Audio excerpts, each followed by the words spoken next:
Hey everyone, it's me, Matt. Welcome back to my channel. I hope you all had another wonderful week, and I hope you're ready to hang out with me today because in today's video, we're going to swap out my seasonal porch containers, as well as give my front porch a small fall makeover. So let's get into it. So first off, here's our work area for today. I've got 4 black metal containers, 2 on each side of my front walkway leading up to my front porch. My plan for today is to swap out the annuals in the 2 lower containers. You can see those are looking really sad at the moment. The wire vines are still going for it, but my yellow marigolds and blue angelonias are looking way past their prime. So I'm going to transplant the wire vines into some temporary containers so I can hold them for potential upcoming projects. And then I'm going to transplant the blue angelonias out into my front landscape. I'm thinking they could rebound a little if I plant them out in my front garden bed. And then the yellow marigolds are pretty much done for the season, so I'm just going to pull those and toss them in my green waste. So let's quickly clear out these containers, and then I'll show you all the plants I picked up for today's fall planting project.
All right, that was really easy. My containers are all ready for some new plants.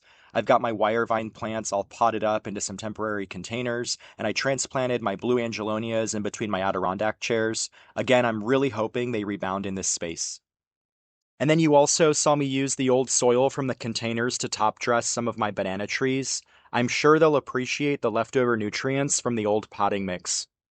So looking at all the plants I picked up for my fall containers next, you can see I picked up a beautiful assortment of annuals and perennials. Looking at my mums first, these are easily the quintessential fall annual and should definitely be included in any fall container arrangement. You can see mine are all budded up and are just starting to bloom. So just a quick tip on picking out mums for your garden, although it's tempting to grab the plants that are in full bloom, you should actually pick the ones with tight flower buds with just a few blooms starting to open. This ensures you'll enjoy the full bloom period in your garden. If you buy the ones in full bloom, you'll only get a couple of weeks of the plants looking nice before they start to really look tired. But with that said, I've also heard that regular deadheading will help promote additional flowers and prolong the bloom period. So you can see I've got 4 mums in total, 2 purple ones and 2 white ones. They'll grow about 12 to 15 inches tall and wide, and they've got a beautiful mounding growth habit. These plants prefer full sun but can tolerate partial shade. They definitely appreciate some afternoon shade here in Florida. The next plant variety I picked up are these coleus plants. I just love their chartreuse green and deep reddish purple leaf color. These ones will grow about 18 to 24 inches tall and about 10 to 12 inches wide.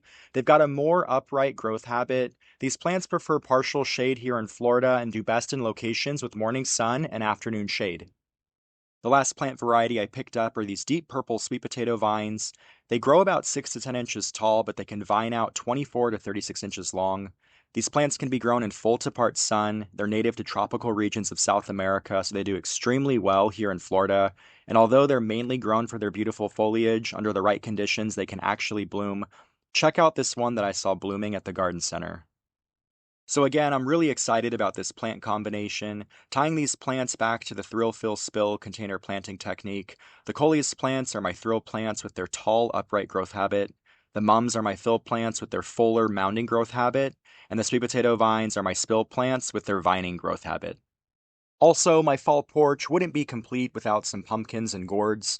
I actually picked all of these up at Trader Joe's earlier this week. I think these are going to look great placed around my fall containers. So let's get the containers all planted up, and then we'll get these in place around my front walkway too.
There we go, everything's all planted and watered in.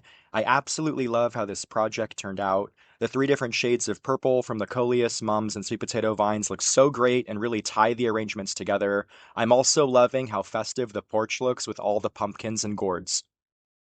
And here's another look from further back. You can see more of my front porch area. Again, I love all the purple in the containers. It really ties in well with my purple oxalis and purple orchid on my front porch. I'm really thrilled with how this whole project turned out. When it comes to watering, these containers still aren't hooked up to my drip irrigation system, so I'll hand water them as needed. We're actually expecting a lot of rain over the next week or so I probably won't have to water them at all. I may even need to pull them up onto my porch to get them away from the rain. I'm a little worried they might get overwatered. Overall, these plants should be watered about twice a week or when the top 1.5 inches of soil feels dry. When it comes to fertilizing, I used some new Miracle-Gro potting soil when I planted these containers in, so they should be well fed for the first month or so. After about 4 weeks, I plan to start fertilizing these plants with my Fertilome all-purpose water-soluble plant food once a week to make sure these plants continue to perform throughout the fall season. I'll be sure to link the Fertilome fertilizer in the video description for reference. And then lastly, I proactively sprinkled some Captain Jack's bug and slug killer into these containers to help control the slugs and snails. I've had the worst luck with slugs destroying my plants this year, and I don't want to take any chances with these new fall containers. I'll also make sure to link the bug and slug killer in the video description for reference. So that's going to do it for today's video. I'm a sweaty mess, and it's time for me to go inside and cool off. But I hope you enjoyed this video, and I hope I've inspired you to plant up some fall containers for your garden. Remember to hit those like and subscribe buttons so you can hang out with me in future videos. I hope you have a great rest of your day, and I'll see you in the next one.